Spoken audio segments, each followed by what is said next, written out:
on the flames. Well, let's discuss that now with Stephanie Lloyd, who's the Deputy Director of Progress and the editor of Novara Media, Ash Sarkar.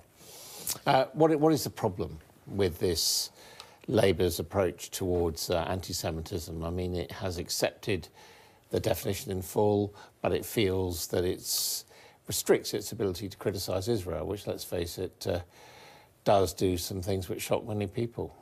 Absolutely. I mean, the biggest problem with this is that accepting the definition and all of the examples that go with it, otherwise it renders the definition slightly more meaningless, is the bare minimum that the Labour Party needs to be doing right now in terms of tackling anti-Semitism in the party.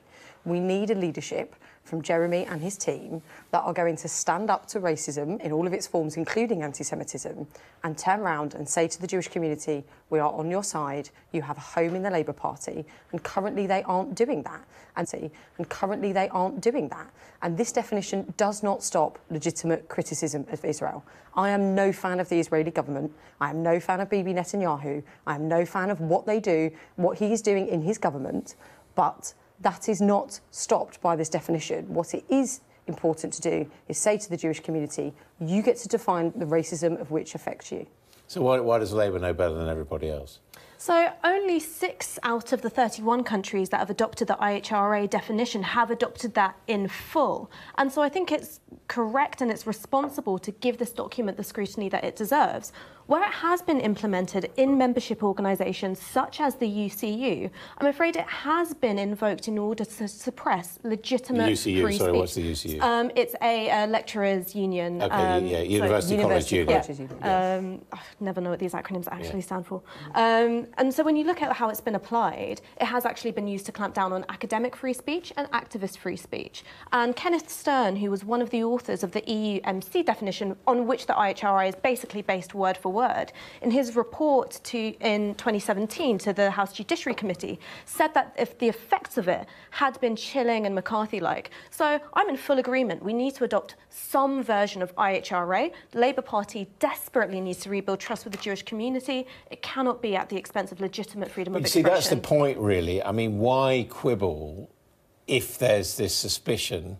And when you quibble, it seems to confirm the idea that perhaps you're not really sincere. Because I'm in agreement that Jewish people get to lead the discussion on what constitutes racism, but the minute you bring in what you can or can't say about Israel, there's a whole other group of people you have to bring into the conversation, which is Palestinians. This hasn't happened through any form of formal consultation. Well, hang on, wait a minute. You don't ask white people about racism against black people. I'm afraid that we do. So whenever you have rules that affect an organisation... You introduce rules saying that it's wrong to be racially prejudiced, and you ask the people who are suspected of possibly becoming racially prejudiced about it? Hang on, sorry, can you clarify your question? So are you saying that it is the same as asking racist white people about what constitutes racism? You just said to me, on the question of anti-Semitism, it's important to bring in the Palestinians. And I'm saying, well, on the question of racism about the colour of people's skin, is it appropriate to bring in people who are possibly going to be guilty of that racism? I think that this conflation of Palestinians themselves as a people with anti-Semitism is itself deeply offensive. You're the one who's done it. Because I was saying that the minute you bring in rules about what you can or can't say about the State of Israel, for instance, is the creation of a State of Israel a racist endeavour, which is example 7, you do have to bring in Palestinians. But the first thing it says in the definition, in terms of the examples, is that you can criticise Israel in the way that you would criticise any other state. And this is the thing, right? We can get trapped down this rabbit hole of, can we criticise Israel? Can we do this? Yes, we can. We can do all of those things, and we should be doing all of those things as the Labour Party in terms of what the current government of Israel is doing. But when you do, which so many people, and I've seen it, you see it on Twitter, you see it in Labour Party meetings now, conflate racism, they conflate Jewish people and Zionism, and they conflate all of these things together, and they hold Jewish people as a collective to account for the states of the government of Israel. That is where we need to draw the line, and that's what this definition does. But the Labour Party needs to go so much further than this, Ash. You talk about the fact we need to really build together trust with the Jewish community. I was at the Jewish Labour Movement's conference on Sunday, where over 500 Jewish activists in the Labour Party got together to talk about the racism that they are facing in the Labour Party and how we need to stop this. And that is a group of people who are desperate for a Labour government. I want a Labour government. We are the best force for social good in this country. But whilst we constantly tear ourselves apart in terms of not standing up to anti-Semitism in this party, we are never going to get anywhere on this. And we are the Labour Party. If we can't tackle anti-Semitism, who can? Whether you adopt just the definition, the top paragraph of IHRA, whether you adopt some of the examples, all of the examples, all of the examples and caveats, all of the examples and a freedom of speech clause, Jewish people in the Labour Party will be afforded protections which no other racial or religious minority will have. That is just a statement of fact. But when everybody else, I'm sorry, Ash, but when everybody else turns around and says this, nobody says it's a smear on them. When Anas Sarwar had Islamophobia put against him in his leadership bid to be leader of Scottish Labour, it was dealt with swiftly, it was dealt with by the NEC, it was referred to the disputes panel and it was referred to the NCC. But there is no people definition are not running in around the same TV way. studios saying it's a smear in the same way they are with Jewish people. There is no definition in the same way for any other racial or religious minority. So what my point is that we need to have some good faith scrutiny of the political proposals that are on the table. That is, I'm sorry, the responsibility. There can be no good faith scrutiny in the current environment in the Labour Party. There can be no good faith scrutiny. It's a terrible position to start from. That's inherently undemocratic. But what are the things about Israel and the Israeli government that you think Labour should be saying that you think it would be prevented from saying if it adopted this in full?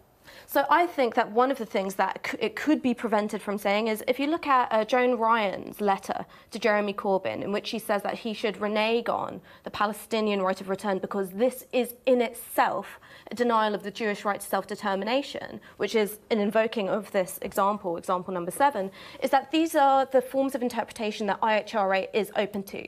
I think with the disciplinary panel composed as it is in the Labour Party, it's unlikely, but the fact that the rules allow for that, and the Labour Party will have a future after Jeremy Corbyn, it's bigger than Jeremy Corbyn, I think is incredibly irresponsible. But the point is, actually, this doesn't exist in a vacuum. And we have seen over the last 2 years the unbelievable level of smears, anti-Semitism, racism and everything levelled at it in terms of what the Jewish people are trying to call out their own racism. Do you think the definition in full does mean that you have to reject the right of return? No, I think the definition in full means that you can... That's Joan Ryan's interpretation, though.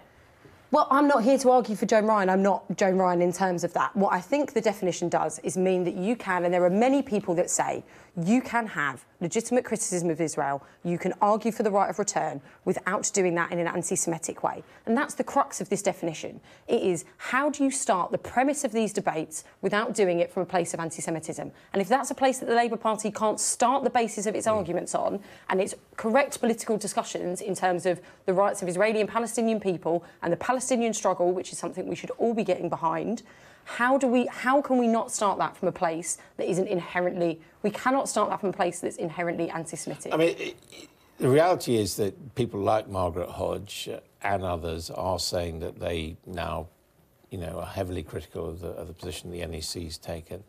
And this surely is, at the very least, of sincere people eroding the long-standing relationship between, people with Jewish backgrounds in Britain as being very active and very supportive members of the Labour Party. Absolutely. And that's why I say that this, whatever definition will be adopted, is just one tool of many. Because I actually think that if your only tool for dealing with racism is expulsions, you're not actually changing anyone's mind. What you need is a programme of political education. And I think that a definition can help with that, but I still stand by my reservations.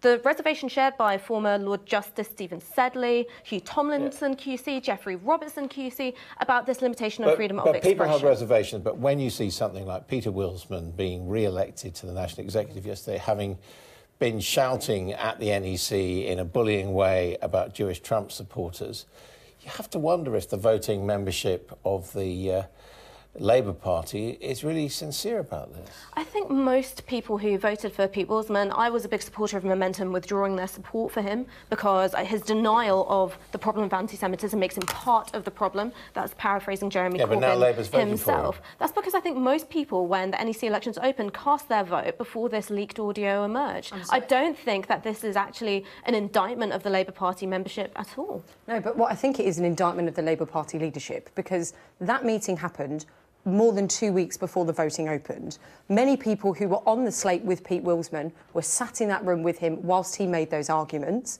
That was then reported in the Jewish Chronicle.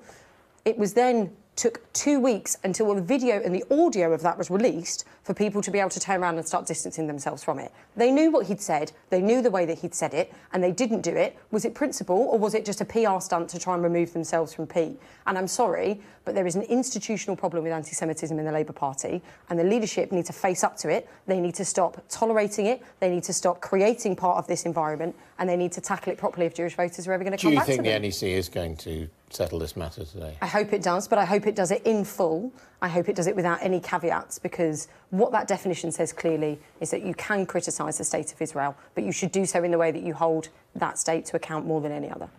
I would hope that there are protections for the Palestinian people. You want the rider in there? Yeah, my concerns are based on looking at how it's actually been implemented. You can reassure me all you want, but that doesn't engage with any of these criticisms, which have been levelled by people who were responsible for authoring this definition in the first place. I feel that we've completely dropped the ball on due diligence and scrutiny of a document that is going to affect a membership of over 500,000 people. It's crazy. We'll leave it there. Thank you both very much indeed.